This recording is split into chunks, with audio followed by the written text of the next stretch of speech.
Hello दोस्तों, आप सभी का स्वागत है आपके अपने यूट्यूब चैनल अभिषेक क्लासेस में। तो दोस्तों, हेडिंग देख के पता ही चल गया होगा कि आज हम किस टॉपिक के बारे में बात करने वाले हैं।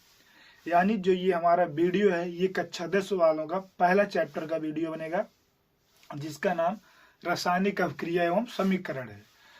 इस चैप्टर के अंतर्गत हमारी 5 इंपॉर्टेंट हेडिंग है, 5 महत्वपूर्ण हेडिंग है। इन हेडिंगों के बारे में हम बताएंगे और इनके अंतर्गत 1 या 2 हेडिंग जो आएंगी वो बहुत ही छोटी हेडिंग होंगी, वो हम समझ लेंगे इन हेडिंगों के अंतर्गत, इस टॉपिक के अंतर्गत हम समझ लेंगे। तो वीडियो में लास्ट तक बने रहना, वीडियो जरूर समझ में आएगा, बस आप लास्ट तक इसमें बने रहना। तो सबसे पहले हम शुरू करते हैं। अब हमारा जो पढ़ना है, पहला हमारा रासायनिक अभिक्रिया, दूसरा रासायनिक समीकरण और तीसरा रासायनिक अभिक्रिया के प्रकार, और इसके बाद हमें संक्षारण और विकृत गंधिता पढ़ना है। तो सबसे पहले हम शुरुआत करते हैं रासायनिक अभिक्रिया से। रासायनिक अभिक्रिया होता क्या है? पाठ का नाम भी रासायनिक अभिक्रिया ही दिया गया है एवं समीकरण। तो रासायनिक अभिक्रिया होता क्या है? तो सबसे पहले हमारा हेडिंग बनेगा रासायनिक अभिक्रिया। रासायनिक अभिक्रिया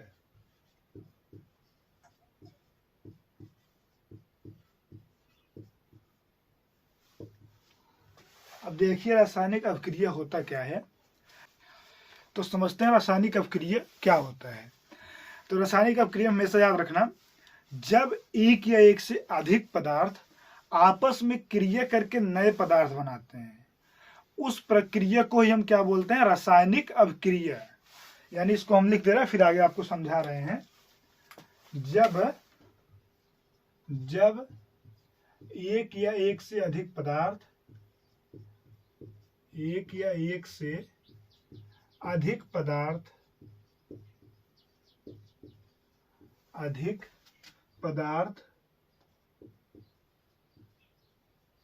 आपस में क्रिया करके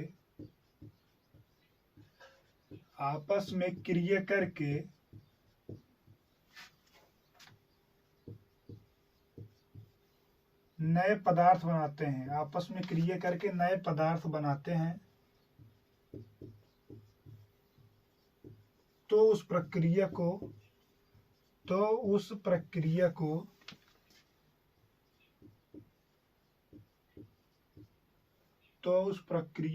ही रासायनिक अभिक्रिया बोलते हैं। रासायनिक अभिक्रिया बोलते हैं या अभिक्रिया कहते हैं, अभिक्रिया कहते हैं। ये हमारा हो गया रासायनिक अभिक्रिया की परिभाषा। अब समझिए रासायनिक अभिक्रिया को हमने बताया कि जब 2 या 2 से अधिक पदार्थ या एक से अधिक पदार्थ आपस में क्रिया करके नए पदार्थ बनाते हैं, तो उस प्रक्रिया को हम रासायनिक अभिक्रिया कहते हैं। अब एग्जाम्पल के तौर पर हम समझेंगे। एग्जाम्पल में जैसे देखो, घर में क्या होता है, जब हम दूध को रखते हैं गर्म होने के लिए और वो बाद में दही बन जाता है या सुबह तक दही बन जाता है ना, तो दूध में केवल क्या हम दूध को ही रखते हैं? जैसे यहाँ पे एग्जाम्पल लीजिए, हमने दूध रखा, ठीक, दूध से दही बन गया। एक ही पदार्थ तो इसमें भाग नहीं ले रहा, इसमें 2 पदार्थ भाग लेता है। दूध के साथ क्या मिलाते हैं? जो दही का निकला हुआ भाग, जिसको बोलते हैं जालन या जामन बोलते हैं, या कहीं कहीं पे नींबू का यूज करते हैं। जब हम दूध में नींबू मिलाते हैं, क्या मिलाते हैं? नींबू। दूध और नींबू को जब हम हल्के टेम्परेचर पे रखते हैं, यानी जब इसको हीट किया जाता है थोड़ा सा, तो ये क्या बनता है? हमारा दही बनता है। यानी 2 पदार्थ मिलकर एक पदार्थ बनाए। हमने यहाँ पे बताया ना, एक या एक से अधिक पदार्थ, एक ये 2 हो गया, 2 पदार्थ मिलकर क्या एक नया पदार्थ बनाया। फिर अब समझते हैं, जैसे हम क्या लेते हैं, अगला हमारा हो गया जैसे लकड़ी। देखो, जब हम लकड़ी को जलाते हैं तो उससे हमें प्राप्त क्या होता है? जैसे अभी ठंड का मौसम है, तो नॉर्मल सबके यहाँ लगभग लकड़ी जलाया जाता होगा। जब लकड़ी जलाया जाता है तो उसमें हमें मिलता क्या? पहला तो हमें मिलता है राख, और दूसरा क्या मिलता है हमें? ऊष्मा। ठीक, ठंडियों के समय देखिए जब हम लकड़ी को जलाते हैं तो आराम से वहीं पे बैठ के हाथ वाथ सेकते हैं ना, तो उससे हमें ऊष्मा मिलती है, तभी तो हम जलाते हैं, फालतू में कोई थोड़ी जलाएगा। पहला तो ऊष्मा मिल गया, और दूसरा जो जलता है, जो उसका जला हुआ भाग होता है राख, वो भी हमें मिलता है। तो यहाँ पे एक पदार्थ मिलकर नया पदार्थ बना रहा है, और यहाँ पर दो पदार्थ मिलकर एक नया पदार्थ बना रहा है। ये हमारा होता है रासायनिक अभिक्रिया, यानी एक या एक से अधिक पदार्थ मिलकर या आपस में क्रिया करके नए पदार्थ बनाते हैं। ये हमारा क्या हो गया, रासायनिक अभिक्रिया। अब इसके एग्जाम्पल को हम समझते हैं रासायनिक अभिक्रिया यानी रासायनिक सूत्रों के द्वारा। ठीक, रासायनिक सूत्रों के द्वारा इस अभिक्रिया को हम समझेंगे। तो उसमें हम ले लेते हैं क्या, जैसे हमारा हो गया, ले लिए जिंक और हमारा सल्फ्यूरिक अम्ल H2SO4। ठीक, अब ये क्या है, हमारा दो पदार्थ मिलके क्या बना रहे हैं। पहला तो हमारा हो गया ये ZnSO4 प्लस क्या होगा हमारा H2 गैस निकलेगा। ठीक, ये हमारा रासायनिक अभिक्रिया हुआ। अब इसमें दो पदार्थ मिलकर दो पदार्थ बनाए, और समझते हैं हम, जैसे कार्बन डाइऑक्साइड को लेते हैं। कार्बन डाइऑक्साइड के अगर हमारा टूटता है तो किसमें टूटता है, कार्बन और ऑक्सीजन में टूटता है। ठीक, ये हमारा रासायनिक अभिक्रिया हो गया। अब हम बात समझते हैं रासायनिक समीकरण क्या होता है। तो रासायनिक समीकरण को हम समझते हैं, रासायनिक समीकरण, रासायनिक समीकरण।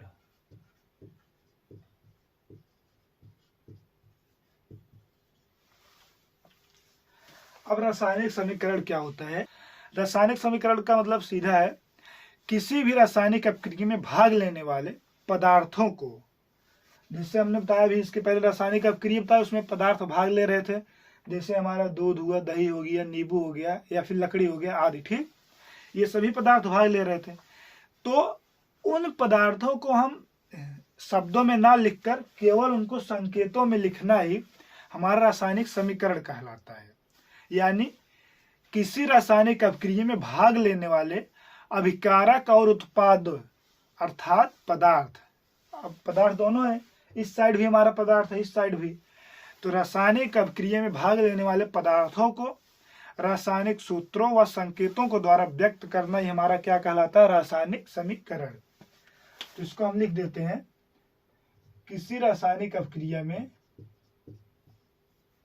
किसी रासायनिक अभिक्रिया में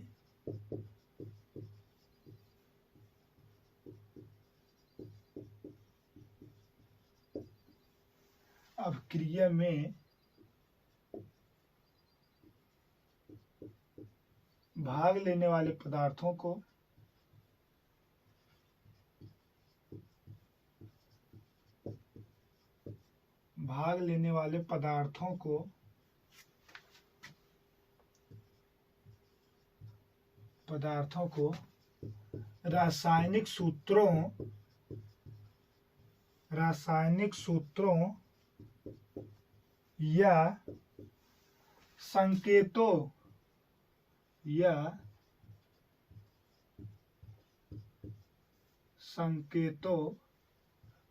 रासायनिक सूत्रों या संकेतों द्वारा लिखना या व्यक्त करना ही रासायनिक समीकरण कहलाता है। रासायनिक समीकरण कहलाता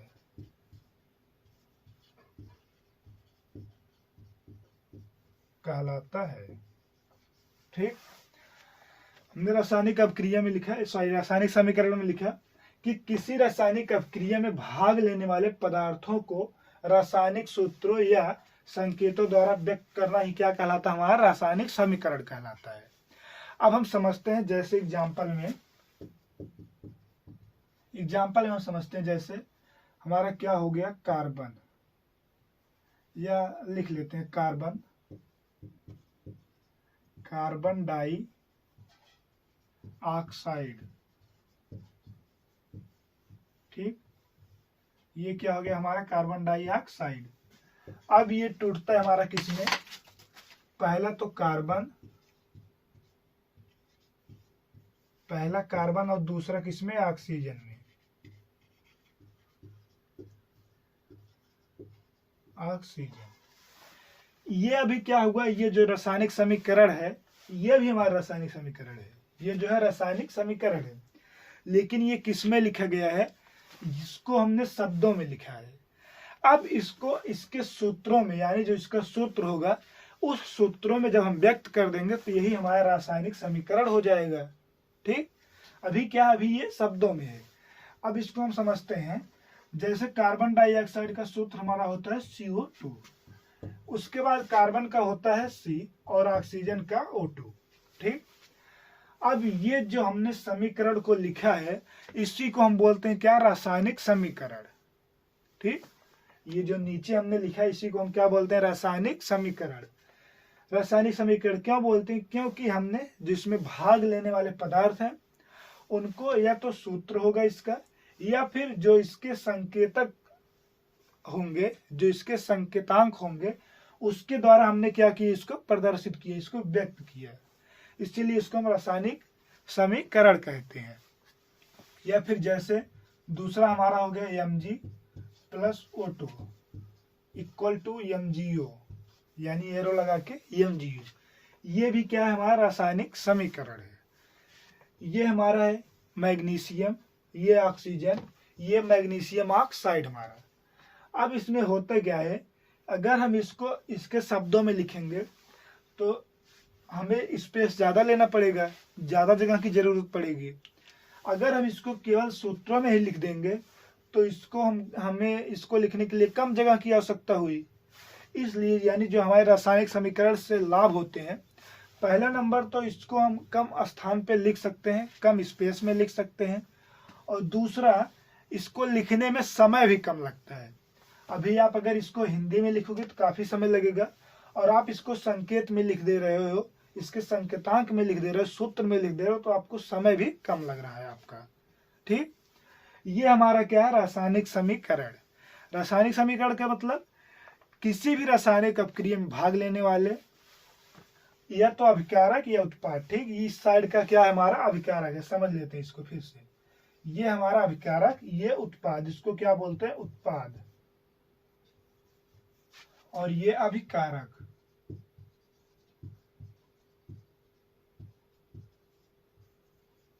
हमेशा ध्यान देना, जो अभिकारक होंगे वो रासायनिक अपक्रिया में भाग लेंगे, और जो उत्पाद होंगे वो इस अभिकारक के या इस रिएक्शन के बाद बनने वाले पदार्थ होंगे, जिसको हम उत्पाद कहते हैं। बहुत से लोगों के मन में ये डाउट होता है कि जो हमारा अभिकारक होता है वो हमेशा तीर के इस साइड होता है, यानी एरो के इस साइड होता है। कभी कभी क्या होता है, अगर यही हम उल्टा कर देंगे तब इसी साइड होगा।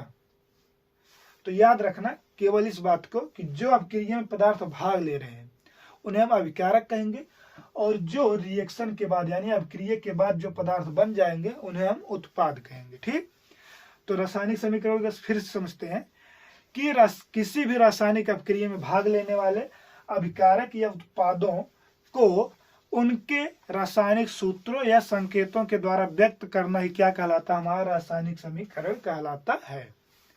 अब अगला हेडिंग आता है हमारा रासायनिक समीकरण के प्रकार। तो उसको हम समझते हैं, क्या बनती है, रासायनिक समीकरण के प्रकार। रासायनिक समीकरण के प्रकार।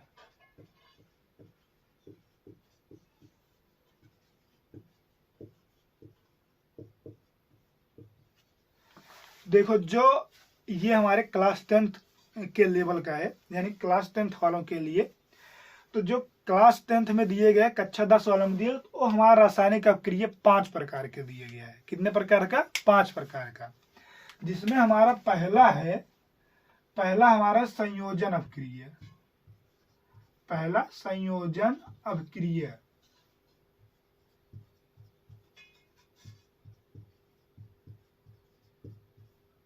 और दूसरा हमारा है वियोजन या अपघटन अपक्रिया। वियोजन, ये इसको क्या बोलते हैं, अपघटन, अपघटन अपक्रिया।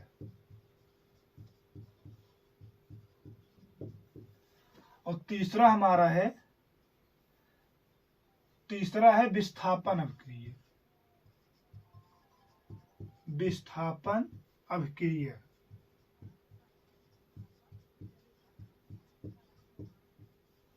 और चौथा हमारा है ऑक्सीकरण तथा अपचयन अभिक्रिया। ऑक्सीकरण तथा अपचयन अभिक्रिया। और पांचवा हमारा होता है ऊष्मा शोषी और ऊष्मा क्षेपी। यह ऊष्मा क्षेपी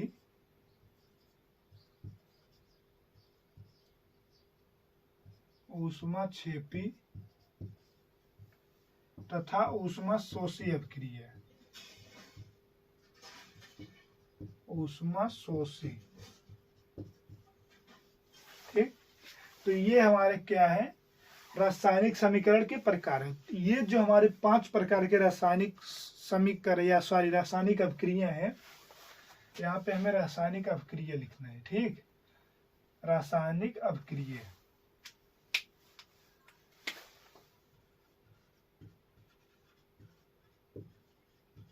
ये गलत हो गया था, हमने यहाँ पे रासायनिक समीकरण लिख दिया था। ठीक, अब ये जो हमारे रासायनिक अभिक्रिया है 5 प्रकार की, इन पांचों के बारे में हम बारी बारी से समझेंगे। इन पांचों में होता क्या है, इनका कार्य क्या होता है, ये कैसे बनते हैं, कैसे रिएक्शन करते हैं। ठीक, तो सबसे पहले हमारा हेडिंग होता है संयोजन अभिक्रिया के बारे में। ठीक, संयोजन अभिक्रिया।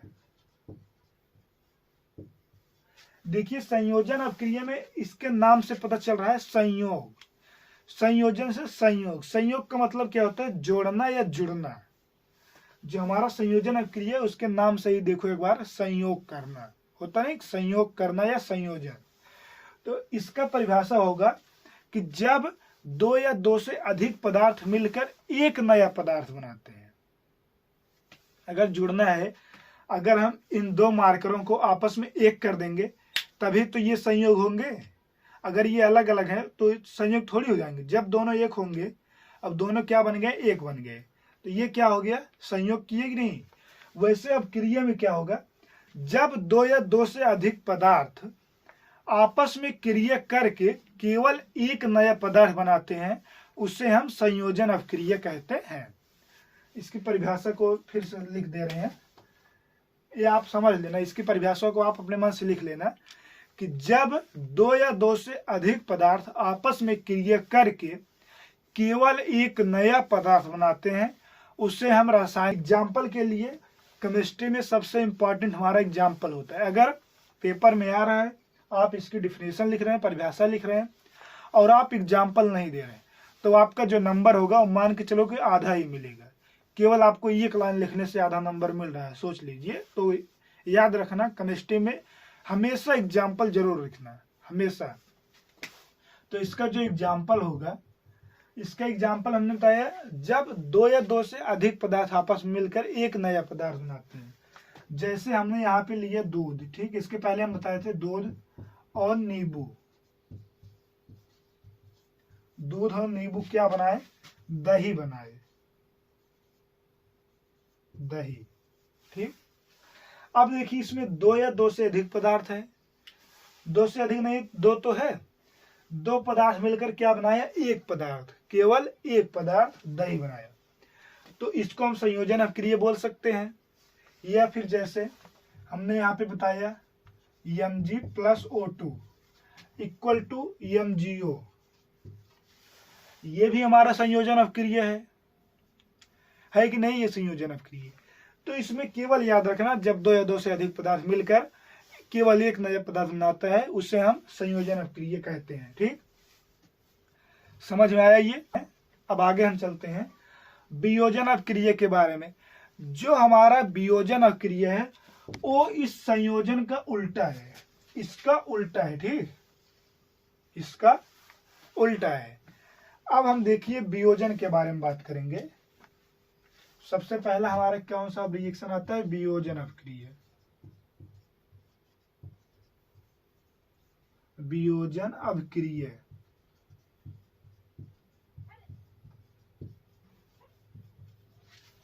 अब देखिए वियोजन अपक्रिया में क्या होता है कि जब एक पदार्थ दो या दो से अधिक पदार्थों में टूटता है, ठीक। संयोजन में क्या था, दो या दो से अधिक पदार्थ एक पदार्थ बनाता था। अब वियोजन में क्या होगा, जब एक पदार्थ दो या दो से अधिक पदार्थों में टूट जाता है तो उस अपक्रिया को हम वियोजन अपक्रिया, अपघटन अपक्रिया कहते हैं, ठीक। या तो वियोजन या अपघटन। अपघटन का मतलब भी टूटता और वियोजन का मतलब भी टूटता। तो इसके नाम से इन्हें पता चल रहा है कि इस रिएक्शन में होगा क्या, इस अपक्रिया में क्या होगा। तो वियोजन अपक्रिया का एग्जाम्पल हम समझते हैं। इसका एग्जाम्पल जैसे हम लिखते हैं H2O। अब हमारा H2O किस में टूटेगा, हाइड्रोजन और ऑक्सीजन में टूट जाता है।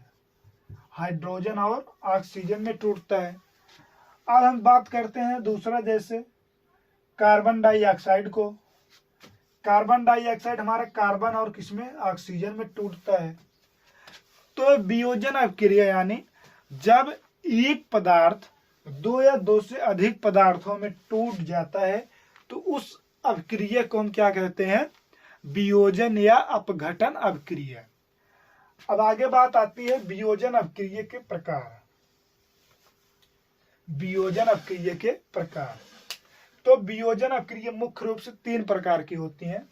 पहला हमारा होता है प्रकाशीय अपघटन या प्रकाशीय वियोजन, ठीक, जिसको बोलते हैं प्रकाश अपघटन अपक्रिया। पहला प्रकाश अपघटन,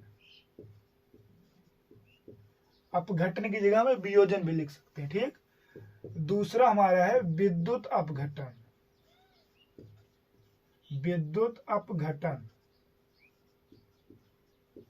और तीसरा हमारा है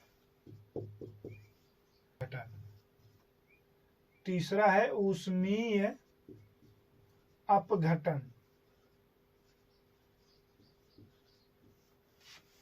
ठीक। अब इन तीनों के बारे में हम बारी बारी समझेंगे कि जो हमारे वियोजन अपक्रिया के प्रकार है। एक बार इसको हम यहाँ पे लिख दे रहे हैं, वियोजन या अपघटन अपक्रिया के प्रकार, अपक्रिया के प्रकार। अब हमने बताया ये तीन प्रकार के होते हैं। पहला हमारा प्रकाश अपघटन या प्रकाशीय अपघटन, प्रकाशीय अपघटन या प्रकाश अपघटन। दूसरा हमारा है विद्युत अपघटन, विद्युत अपघटन। और तीसरा हमारा है ऊष्मीय अपघटन। क्या है, ऊष्मीय अपघटन, ठीक। अब इन तीनों में क्या होता है कि वियोजन का तो मतलब समझ में आया कि यानी एक पदार्थ एक या एक से अधिक, एक पदार्थ दो या दो से अधिक पदार्थों में टूटता है। तो वो पदार्थ किस बेस पे टूटते हैं, किस पे आधारित होकर टूटते हैं, इन बातों को ये हमारा प्रकाश अपघटन, विद्युत अपघटन और ऊष्मीय अपघटन में पता चलेगा कि वो पदार्थ किसके कारण से टूटते हैं, ठीक। तो सबसे पहले हम समझते हैं प्रकाश अपघटन के बारे में। प्रकाश अपघटन, तो प्रकाश अपघटन, इसके नाम से इसका परिभाषा आपको पता चल जाएगा, ठीक। सुनिए, प्रकाश अपघटन में लिखना कि वह अपक्रिया जिसमें एक पदार्थ दो या दो से अधिक पदार्थों में प्रकाश के कारण टूटता है उसे प्रकाशीय अपघटन या प्रकाश अपघटन कहते हैं, ठीक। वह अपक्रिया जिसमें एक पदार्थ दो या दो से अधिक पदार्थों में प्रकाश के कारण टूटता है या प्रकाश के द्वारा टूटता है उसे हम प्रकाशीय अपघटन कहते हैं। आप एग्जाम्पल के लिए समझिए, इसका जो हमारा एग्जाम्पल है का जैसे हम ले लेते हैं सिल्वर क्लोराइड। देखिए यहाँ पे जैसे हमारा सिल्वर क्लोराइड AgCl। अब अगर हम इसमें जब प्रकाश डालते हैं, यहाँ पे हम अगर इस पे प्रकाश डालते हैं तो ये टूटता किसमें, पहला हमारा सिल्वर में, दूसरा क्लोराइड में टूट जाता है। जो हमारा सिल्वर क्लोराइड है ये प्रकाश पाने के बाद सिल्वर में और क्लोराइड इन दो पदार्थों में टूट जाता है। ये किसके कारण होता है, प्रकाश के कारण। तो इसका नाम हमने क्या दिया, प्रकाशीय अपघटन या प्रकाश अपघटन। अब ऐसे अगला हमारा आता है विद्युत अपघटन। अगला हमारा आता है विद्युत अपघटन। अब देखिए विद्युत अपघटन क्या होता है, वह अभिक्रिया जिसमें एक पदार्थ दो या दो से अधिक पदार्थों में टूटता है, किसके कारण, विद्युत के कारण। ठीक, यानी इसको लिखना कैसे है, वह अभिक्रिया जिसमें एक पदार्थ विद्युत के कारण दो या दो से अधिक पदार्थों में टूटता है, उसे हम विद्युत अपघटन अभिक्रिया कहते हैं। आप एग्जाम्पल के लिए हम समझते हैं इसका एग्जाम्पल। अब इसका एग्जाम्पल हम समझते हैं विद्युत अपघटन में।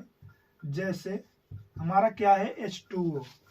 H2O हमारा टूटता है विद्युत पाने के बाद, यानी हम अगर इसमें विद्युत प्रवाहित करेंगे तो ये हमारा किसमें टूटता है, हाइड्रोजन और ऑक्सीजन में ये टूट जाता है।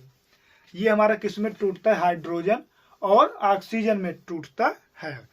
अब ऐसे हम बात करें अगर KCl का, पोटेशियम क्लोराइड, KCl में हम क्या करेंगे, विद्युत प्रवाहित जब करते हैं ये हमारा पोटेशियम और किसमें टूटता है, क्लोराइड में।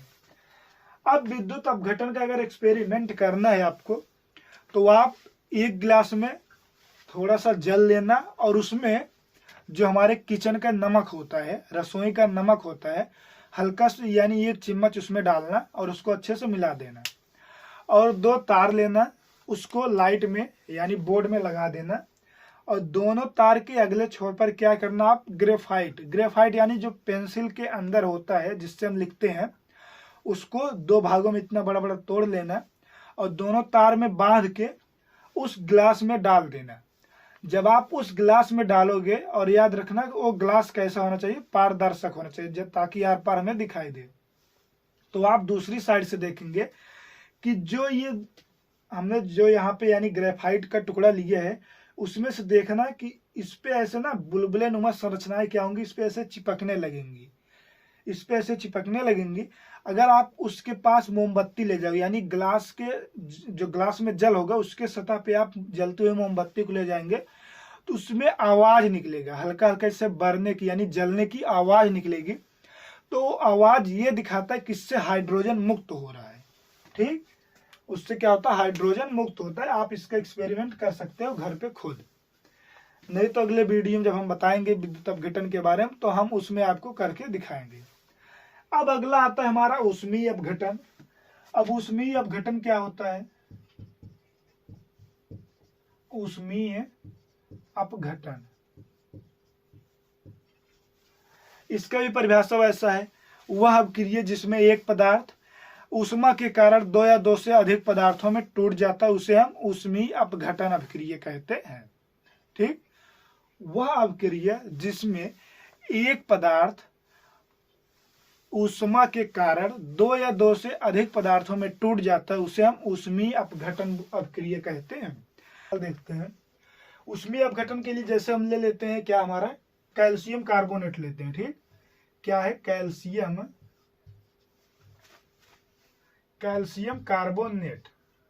ठीक, अब इसमें जब हम क्या करेंगे, ऊष्मा प्रवाहित करेंगे, इसमें जब हम इसमें ऊष्मा प्रवाहित करेंगे तो ये पहले हमारा किसमें टूटेगा, कैल्शियम ऑक्साइड में टूट जाएगा। ये हमारा कैल्शियम ऑक्साइड में टूट जाता है और दूसरा हमारा कैल्शियम कार्बोनेट यानी CaO और दूसरा हमारा क्या है, CO3 में टूट जाता है।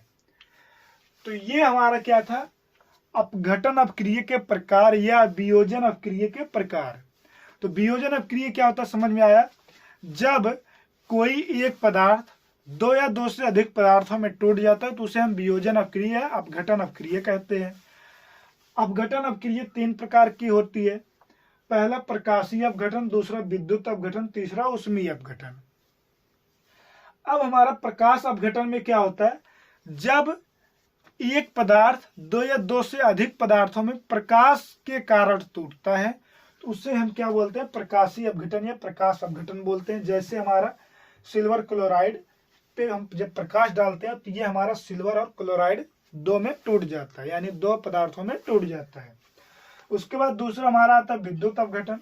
विद्युत अपघटन वह क्रिया जिसमें एक पदार्थ दो या दो से अधिक पदार्थों में विद्युत के कारण टूटती है, तो उसे हम विद्युत अपघटन अपक्रिया कहते हैं।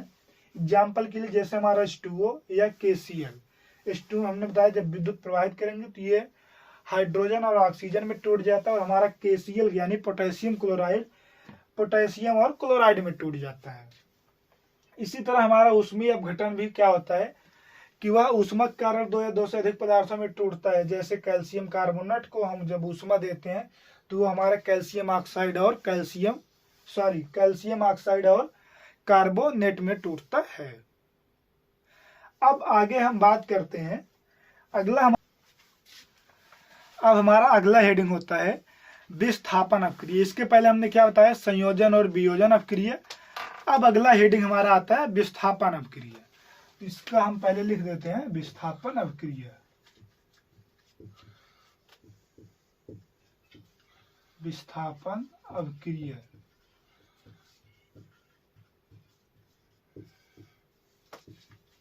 समझिए विस्थापन अपक्रिया होता क्या है। ठीक, विस्थापन अपक्रिया यह भी एक क्या है, रासायनिक अपक्रिया का प्रकार है। तो वह रासायनिक अपक्रिया जिसमें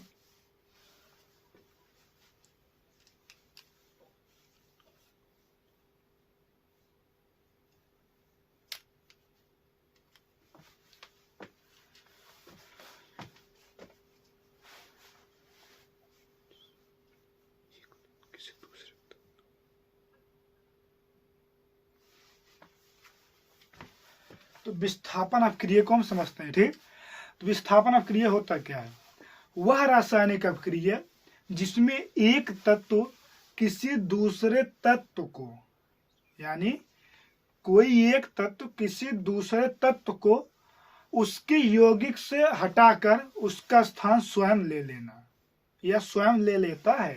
ठीक, वह रासायनिक अपक्रिया जिसमें कोई तत्व किसी दूसरे तत्व के यौगिक को हटाकर उस तत्व का स्थान स्वयं ले लेता है, उसे हम विस्थापन अपक्रिया कहते हैं। अब इसको हम एक बार समझाते हैं, लिख देते हैं परिभाषा। वह रासायनिक अपक्रिया वह रासायनिक अपक्रिया वह रासायनिक अपक्रिया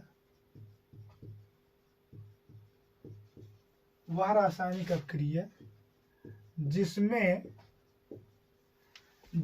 कोई तत्व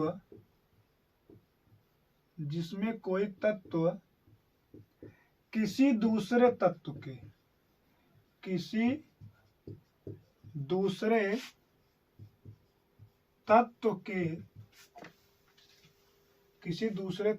के यौगिक किसी दूसरे तत्व को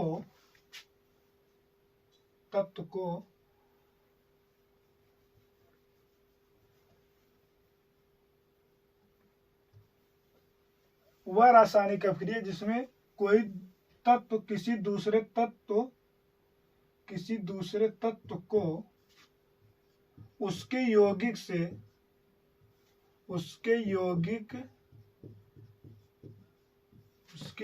से हटाकर स्वयं उसका स्थान ले लेता है, स्वयं उसका स्थान ले लेता है, उसका स्थान ले लेता है। ये हमारा विस्थापन अपक्रिया, यानी वह रासायनिक अपक्रिया जिसमें कोई तत्व किसी दूसरे तत्व को उसके यौगिक से हटाकर स्वयं उसका स्थान ले लेता है, उससे हम क्या कहते हैं, उसे ही विस्थापन अपक्रिया कहते हैं। आगे लिख सकते हैं। ठीक, उसे ही विस्थापन अपक्रिया कहते हैं। अब बात समझते हैं इसको एग्जाम्पल के तौर पर। इसको हम एग्जाम्पल से समझेंगे कि हमारा विस्थापन अपक्रिया होता क्या है। देखो, जब यहाँ पे कोई एक गरीब इंसान है, ठीक, गरीब इंसान है या गरीब आदमी है, गरीब आदमी वो किस पे बैठा है? चेयर पे बैठा है, ठीक, यानी कुर्सी पे बैठा है, कुर्सी पे बैठा है। अब यहीं बगल में क्या है? एक अमीर आदमी है, अमीर आदमी। अब क्या होगा? ये कुर्सी क्या गरीब आदमी के पास ही रहेगी? बताइए। अब ये जो कुर्सी है क्या इस गरीब आदमी के पास ही रहेगी? ऐसा लगता है आपको? ये कुर्सी कहाँ जाएगी? इस अमीर आदमी के पास जाएगी, ठीक। अब ये क्या हो जाएगा?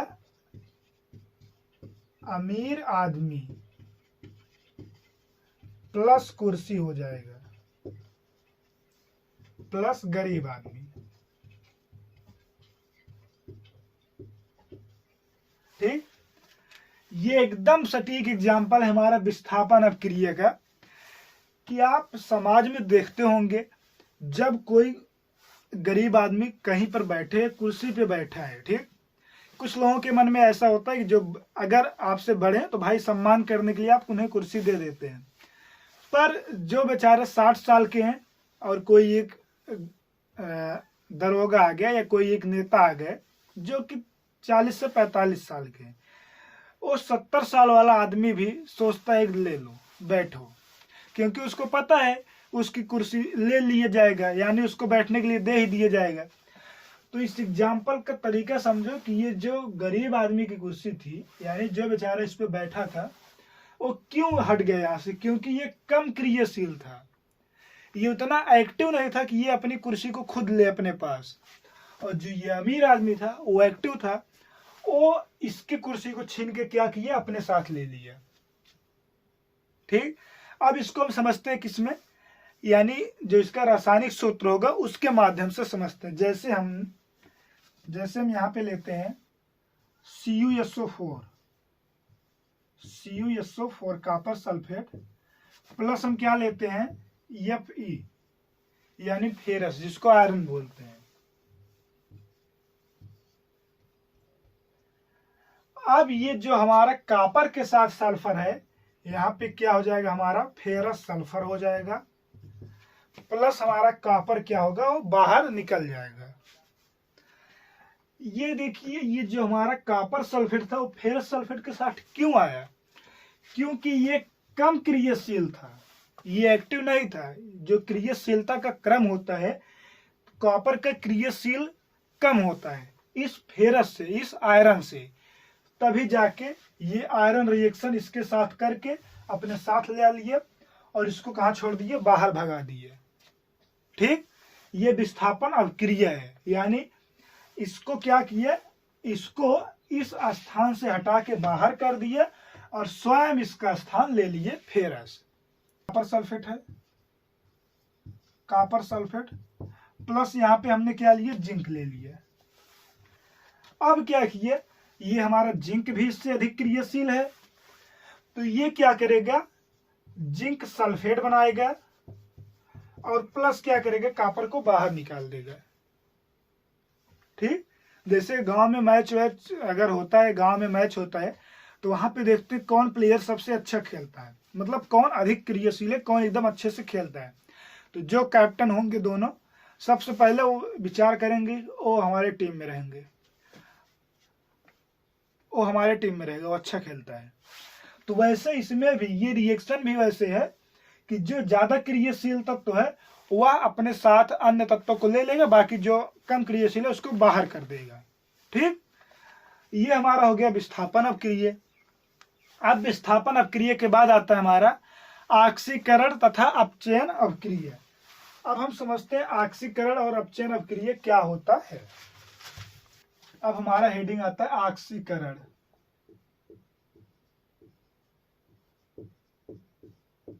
ऑक्सीकरण अपक्रिया।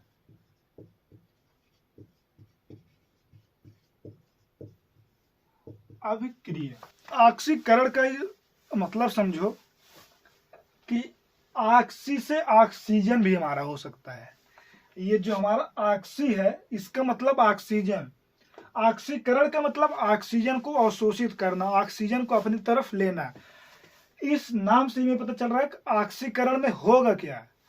ऑक्सी से ऑक्सीजन, करण से मतलब उसका अवशोषण करना, उसको अपनी तरफ लेना है। ठीक, तो ऑक्सीकरण का मतलब ऑक्सीजन को अपनी ओर लेना है।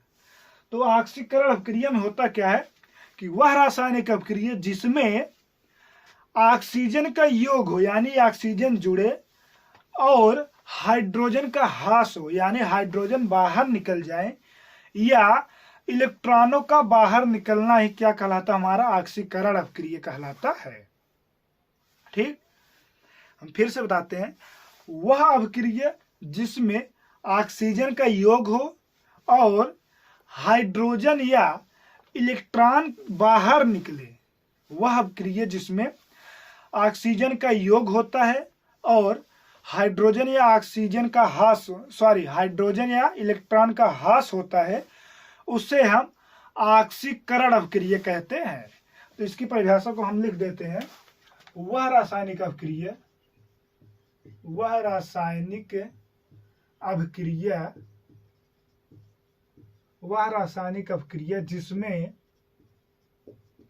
जिसमें ऑक्सीजन का योग तथा H2 यानी हाइड्रोजन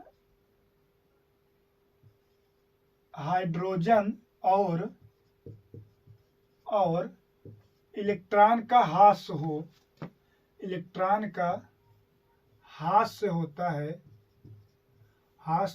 है,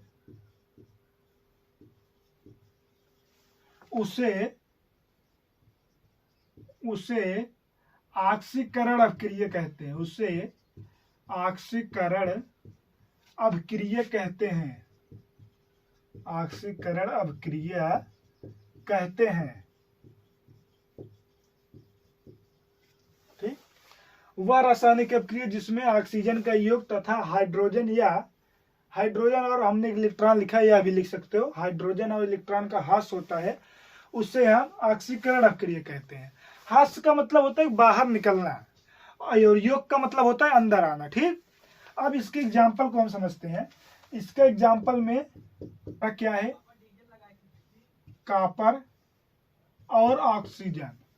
ठीक, ये कॉपर और ऑक्सीजन दोनों मिलके क्या बनाते हैं, हमारे कॉपर ऑक्साइड बनाते हैं। क्या बनाते हैं, कॉपर ऑक्साइड। अब देखिए यहाँ पे ऑक्सीजन अलग था, लेकिन यहाँ पे क्या हुआ, इसका योग हो गया, हुआ कि नहीं। यहाँ पे ये दोनों अलग अलग थे पर यहाँ पे एक हो गए। अब दूसरा एग्जाम्पल, जैसे हम समझते हैं Na यानी हमारा सोडियम। अब इसमें होता क्या है, इसमें यहाँ पे एक इलेक्ट्रॉन, समझिए यहाँ पे ये हमारा Na है, ये टूटता है Na प्लस E माइनस। ठीक, अब यहाँ पे देखिए इलेक्ट्रॉन निकल रहा है कि नहीं, यहाँ पे ऑक्सीजन जुड़ रहा था और यहाँ पर इसमें से क्या हो रहा है, हमारा इलेक्ट्रॉन निकल रहा है। अब ऐसे ही होगा हाइड्रोजन का ह्रास होता है। जैसे हम समझते हैं, हमने क्या लिया, Zn यानी जिंक और HCl। अब हमने इसमें रिएक्शन कराया तो देखा हमारा ZnCl और H2O बाहर निकल रहा है।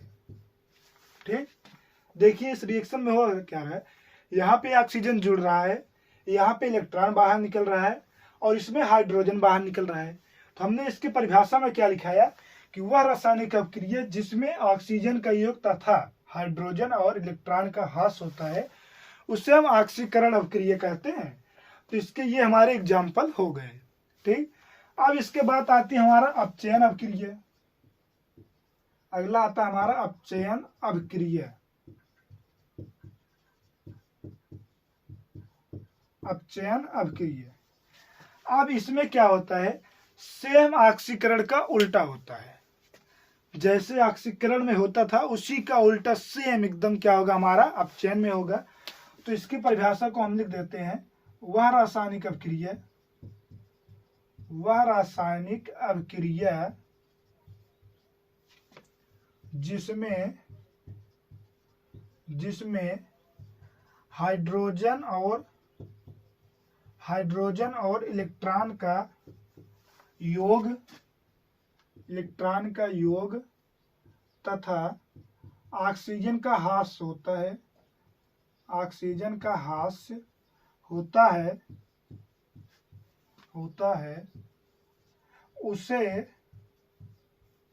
उसे अपचयन अभिक्रिया कहते हैं।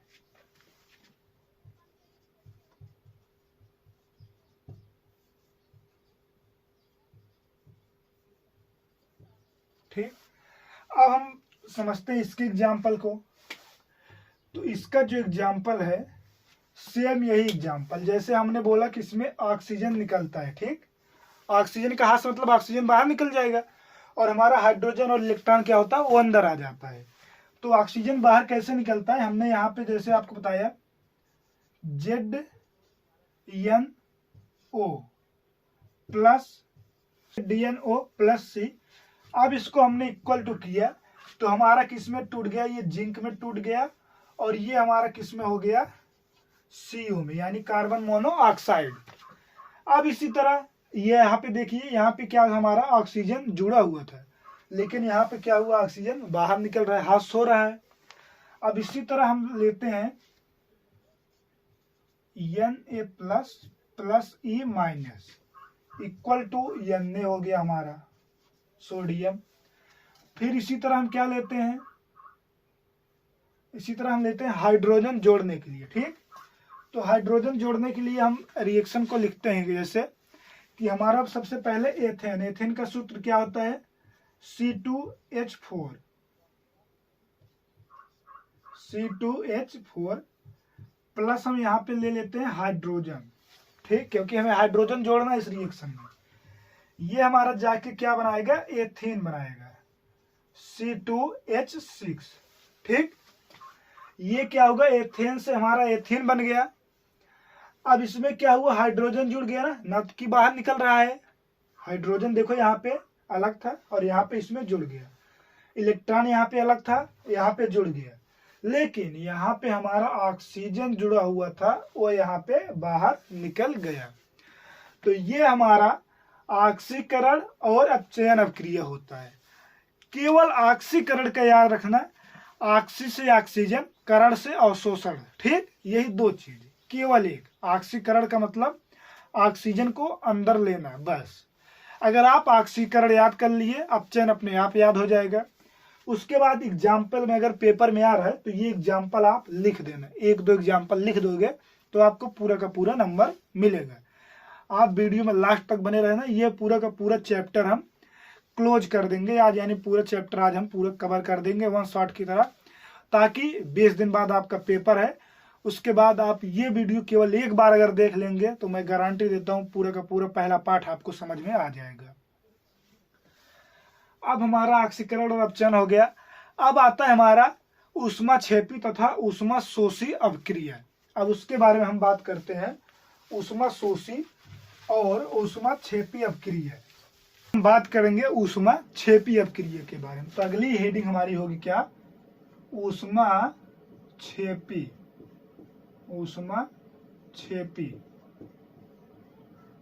अभिक्रिया। ऊष्माक्षेपी अभिक्रिया,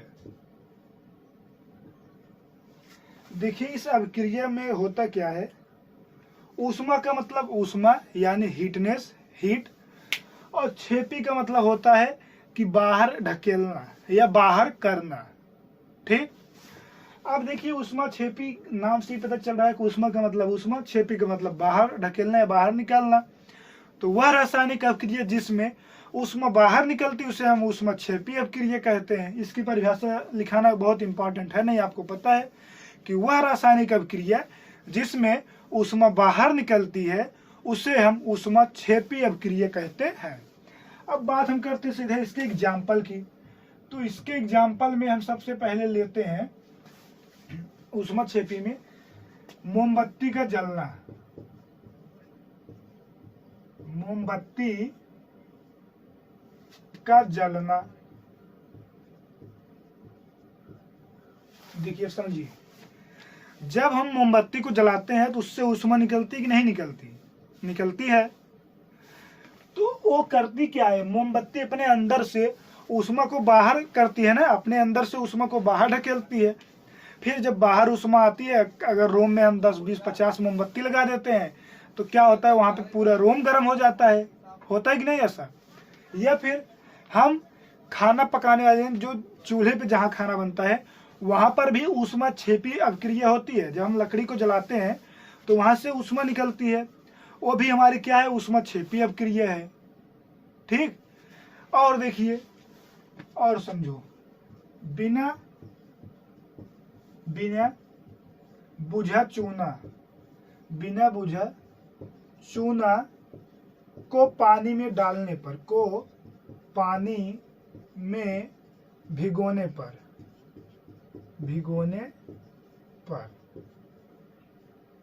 ठीक। अब देखिए, जब हम बिना बुझा चूना, उसको हम मार्केट से खरीद के लाते हैं, ठीक, जिसको बोलते हैं चूना की बरी। ठीक।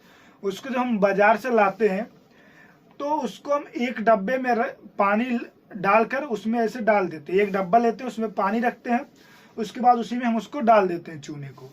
वो चूना होता क्या, एकदम उबलने लगता है। जब वो उबलने लगता है, अगर हम उसके पास ऐसे हाथ ले जाएंगे, रखेंगे ना, तो हमारे हाथ में क्या होगी, ऊष्मा लगेगी, हमारा हाथ गर्म हो जाएगा। तो इससे भी क्या होती है, ऊष्मा बाहर निकलती है। इसको भी हम ऊष्मा छेपी अभिक्रिया बोल सकते हैं, क्योंकि ऊष्मा बाहर निकल रही है। अब समझिए, अब हम इस यानी जो इसके संकेतांक है उसके शब्दों में अगला हमारा एग्जाम्पल है CH4 प्लस क्या लेते हैं हम, ऑक्सीजन। अब इसका जब हम रिएक्शन कराते हमें क्या देगा, कार्बन डाइऑक्साइड यहाँ से मिलेगा, उसके बाद हमें H2O मिलेगा यानी जल मिलेगा, और हमें क्या मिलेगा, ऊष्मा मिलेगा। ठीक। क्या मिलेगा, हमने CH4 का रिएक्शन O2 के साथ कराया तो हमें क्या मिला, CO2 मिला और H2O मिला और ऊष्मा मिला। तो ऊष्मा हमारा बाहर निकला कि नहीं? तो ये हमारा ऊष्मा छेपी अभिक्रिया यानी वह रासायनिक अभिक्रिया जिसमें ऊष्मा बाहर निकलती उसे हम ऊष्मा छेपी अभिक्रिया कहते हैं। अगला आता है हमारा ऊष्मा शोषी अभिक्रिया।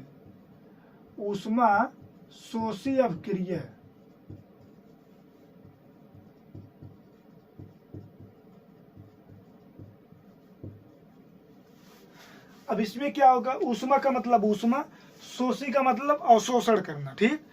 तो इसकी परिभाषा क्या बनेगी, वह रासायनिक अभिक्रिया जिसमें ऊष्मा का अवशोषण होता है उसे हम ऊष्मा शोषी अभिक्रिया कहते हैं। ठीक। परिभाषा आप अपने मन से लिख लेना। अब इसका एग्जाम्पल हम समझते हैं। इसका एग्जाम्पल क्या है, इसका एग्जाम्पल जैसे बर्फ से पानी बनना। ठीक। पहला एग्जाम्पल याद रखना, बर्फ से पानी बनना,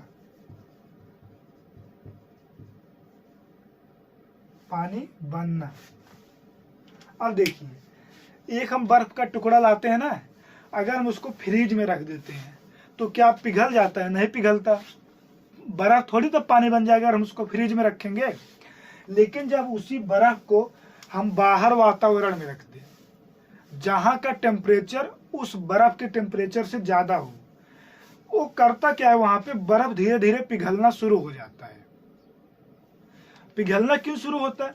क्योंकि जो बाहर की ऊष्मा होती है उसको बर्फ अपने अंदर अवशोषित करती है।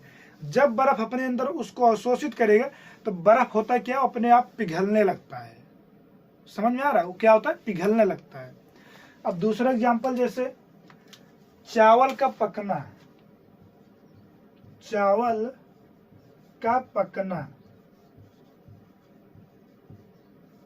ठीक। अब देखिए, चावल का पकना, चावल को अगर हम केवल पानी में डाल के रख देंगे तो पक जाएगा? नहीं पकेगा, एकदम बन जाएगा, एकदम जैसे लपसी बन जाएगा। अगर उस चावल में हम ऊष्मा नहीं देंगे तो पकेगा? चावल पकता कैसे है, उसमें भाई चावल डालेंगे, पानी डालेंगे, फिर नीचे से चूल्हा जलाएंगे। जब चूल्हा जलाएंगे तब वो चावल करता क्या है, वो ऊष्मा को अवशोषित करता है। जब उसमें ऊष्मा अवशोषित होती है वह चावल क्या करता है, फूल जाता है यानी पक जाता है। तो उसमें भी ऊष्मा का अवशोषण होता है। अगर उसमें ऊष्मा की जरूरत होती नहीं तब तो बहुत अच्छा होता, खाना बनाना आराम से, एक बल्टा पानी लाओ, उसी में चावल डाल दो, एक बोरी, आराम से बैठे रहो, कोई दिक्कत नहीं। नहीं तो एक टंकी बनवा लेना, उसी टंकी में ले जाके भर देना, चावल पक जाएगा। पर ऐसा नहीं होता, क्यों? क्योंकि वह ऊष्मा को अवशोषण करती है। जब वह ऊष्मा को अवशोषित करेगी तब जाके वो पकेगा। इसमें भी कौन सी हमारी रिएक्शन होती है, ऊष्मा शोषी रिएक्शन, यानी ऊष्मा शोषी अभिक्रिया होती है। अब इसके HgO, इसको क्या बोलते हैं, मरकरी ऑक्साइड, ठीक। प्लस क्या होती है, ऊष्मा होती है, ठीक। रिएक्शन ये हमारा Hg हो जाएगा प्लस ऑक्सीजन, ठीक हो गया। ये हमारा Hg का कार्य। Hg का मतलब मरकरी। देखो कभी जब आप डॉक्टर के पास जाते हो, वो करता क्या है कि आपको देता है एक पारा, जिससे हम टेम्परेचर को मापते हैं। वो देता है, आप यहीं पे ऐसे लगाते हैं या मुंह में ऐसे रखे रहते हैं, ठीक। उससे करता क्या है, जो होता है पारा यानी जिससे वो नापते हैं, उससे होता क्या है, ऊष्मा अवशोषित होती है। वो हमारे बॉडी को टेम्परेचर को, या जब मुंह में हम उस पारे को डालते हैं तो हमारे बॉडी को टेम्परेचर को अवशोषित करती है। या हम कहीं बॉडी पे लगाते हैं तो उसका टेम्परेचर अवशोषित करेगी। जब वो टेम्परेचर को अवशोषित करती है तब पारा धीरे धीरे चढ़ता है। जितना पारा चढ़ता है उतना हमारे बॉडी का टेम्परेचर ज़्यादा होता है, यानी जितना टेम्परेचर ज़्यादा होता है उतना पारा चढ़ता है। फिर वही डॉक्टर देख के बोलते हैं, भैया इतना डिग्री बुखार है, बाप रे बाप 105 डिग्री बुखार है। तो यानी ऊष्मा शोषी अभिक्रिया समझ में आया। Hg का कार्य होता कैसे है, हमने बताया। जब डॉक्टर जो पारा आपका बुखार चेक करने के लिए देते हैं, उसमें भी ऊष्मा का अवशोषण होता है, तभी जाके डॉक्टरों को पता चलता है बुखार कितना है, ठीक। ये हमारा ऊष्मा शोषी ऊष्मा क्षेपी अभिक्रिया हो गई। अब अगला हेडिंग आता है हमारा रेडॉक्स अभिक्रिया। अगला हेडिंग हमारा कौन सा आता है, रेडॉक्स अभिक्रिया।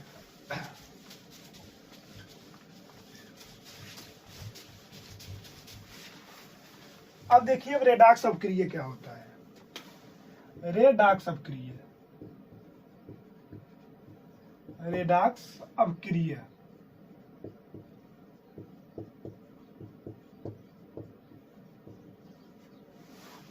इसका, इसमें होता क्या है, अभी इसके पहले हमने जो आपको ऑक्सीकरण और अपचयन बताया, वो दोनों अभिक्रिया एक ही अभिक्रिया में हो जाएगा। दोनों अभिक्रिया, दोनों प्रोसेस एक ही रिएक्शन में हो जाता है। अभी हमने क्या बताया कि यानी जो इसके पहले हमने ऑक्सीकरण और अपचयन बताया था, वो दोनों अलग अलग रिएक्शन में बताया। अब उन दोनों को मिला के हमारा क्या बना, रेडॉक्स अभिक्रिया बना। तो यानी रेडॉक्स अभिक्रिया का मतलब जिसमें ऑक्सीकरण भी होता है और अपचयन भी होता है, ठीक। इसकी परिभाषा क्या होगी, वह रासायनिक अभिक्रिया, वह रासायनिक अभिक्रिया, वह रासायनिक अभिक्रिया, अभिक्रिया जिसमें जिसमें ऑक्सीकरण और अपचयन, अपचयन दोनों क्रियाएं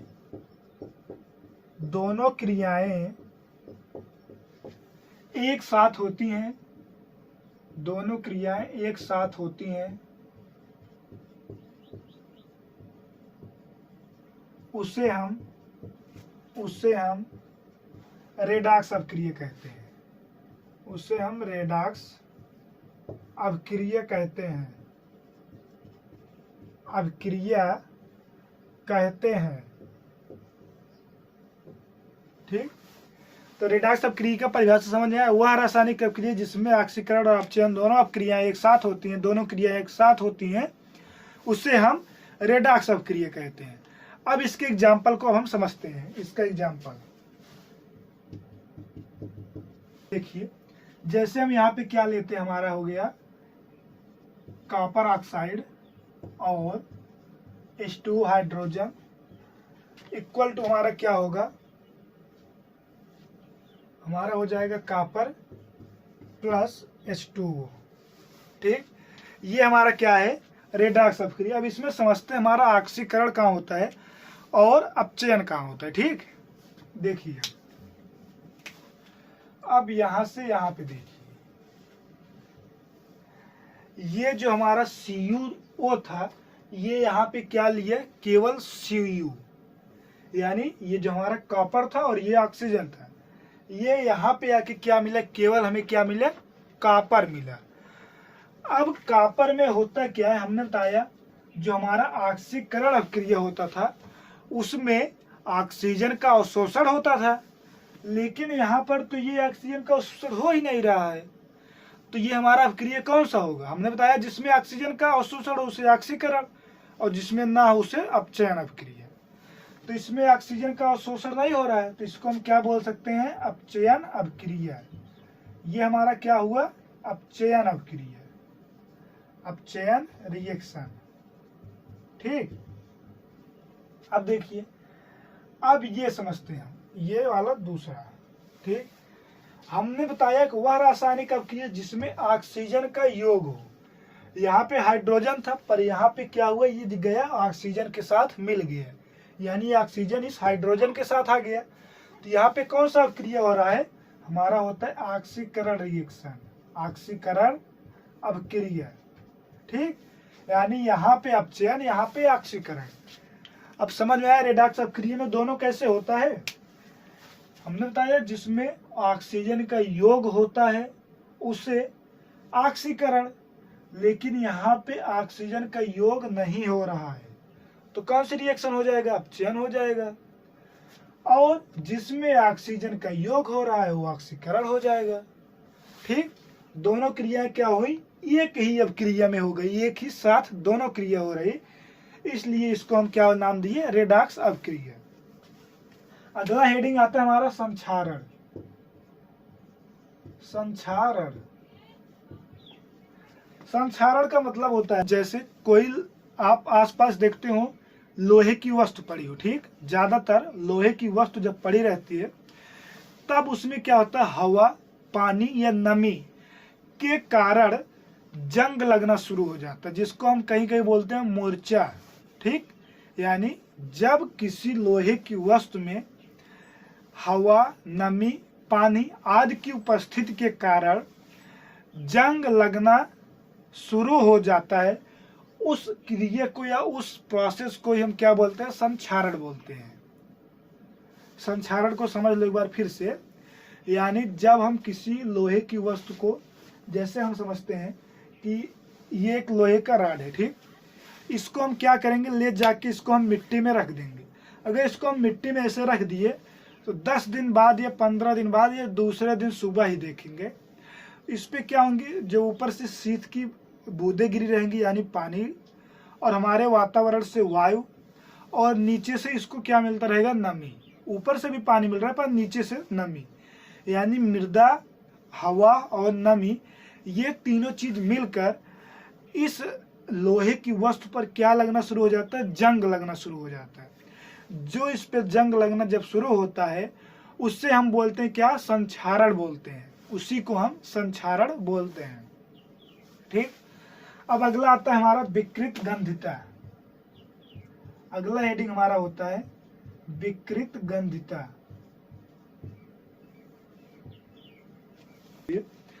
यानी इसमें होता क्या है कि यह एक ऐसी प्रक्रिया, इसको हम ऐसे लिख सकते हैं, वह प्रक्रिया जिसमें तैलीय युक्त खाद्य पदार्थों को लंबे समय तक खुला रखने पर उसमें गंध आने लगती है, उसे हम विकृत गंधिता कहते हैं। ठीक, यानी ऐसी तैलीय वस्तु या वह प्रक्रिया, फिर से समझते हैं विकृत गंधिता होती क्या है। ठीक, ये हमारी विकृत गंधिता क्या होता है कि वह प्रक्रिया जिसमें तेलीय युक्त सामग्री को या खाद्य पदार्थों को लंबे समय तक खुला रखने पर उससे खराब होने या उसमें गंध आने लगती है, उससे ही हम विकृत गंधिता कहते हैं। जैसे होता क्या है कि हम जो समझो जो फ्राई किया हुआ सब्जी होता है वो तेल युक्त होता है, उसमें तेल मिला रहता है। अगर हम उस सब्जी को 2-3 दिन तक खुला रख दें या फिर पैक करके ही रख दें, ठीक, अच्छे से पैक करके रख दें एकदम, ताकि ऑक्सीजन या वायु उसमें ना आ जा सके। वो कुछ समय बाद देखते हैं उसमें स्मेल आने लगती है, अजीब सी गंध आने लगती है, उसे हम क्या बोलते हैं, विकृत गंधिता। संक्षारण का मतलब लोहे की वस्तुओं पे जंग लगना, और विकृत गंधिता का मतलब सीधा होता है कि तेली युक्त सामग्री या खाद्य पदार्थ खराब होना ही हम विकृत गंधिता कहते हैं, यानी उसमें गंध आने लगती, उसे हम विकृत गंधिता कहते हैं। ठीक, तो आशा करता हूं कि ये टॉपिक आप सबके समझ में आया होगा। अगर समझ में आया है तो वीडियो को लाइक कीजिए और शेयर कीजिए, क्योंकि आप सबका एग्जाम मात्र 20 दिन बचा है और आप अच्छे से पढ़ाई कीजिए। फिर से मिलते हैं एक नए वीडियो में नए टॉपिक के साथ या नए चैप्टर के साथ। तब तक आप बने रहिए हमारे इस वीडियो में।